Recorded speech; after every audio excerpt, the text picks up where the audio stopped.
ચેલો એપમાં આપણે કઈ રીતે જનગણના ઘર અને મકાનને નંબર આપવો તે જોઈએ. અહીં મિત્રો જો એક મકાન હોય અને એક જનગણના ઘર હોય, એચએલઓ એપમાં મકાન નંબર સૌથી પહેલા ટાઈપ કરવાનો છે.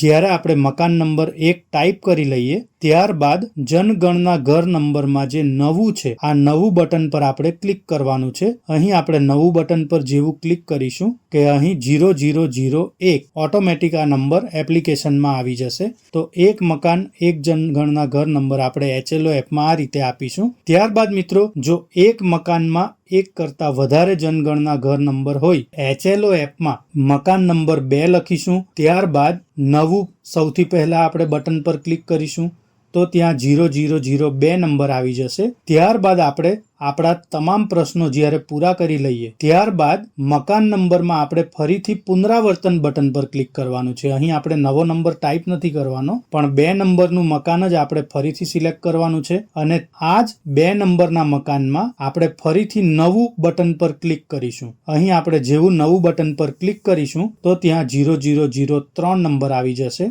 અને જે રીતે આપણે પહેલા જનગણના ઘર માટે તમામ માહિતી નાખી તે રીતે આપણે બીજા ઘર માટે નાખવાની છે. અને આખી પ્રોસેસ પૂરી થયા બાદ ફરીથી આપણે પુનરાવર્તન નંબર પર ક્લિક કરવાનું છે. અહીં પુનરાવર્તન નંબર પર ક્લિક કરતા ફરીથી મકાન નંબર 2 આવી જશે અને 2 નંબરના મકાનમાં આપણે ફરીથી નવું બટન પર ક્લિક કરીશું. અહીં નવું બટન પર ક્લિક કરતા 0004 નંબરનું જનગણના ઘર આવી જશે. તો આ રીતે આપણે એચએલઓ એપમાં મકાન નંબર અને જનગણના ઘર નંબર આપવાના છે.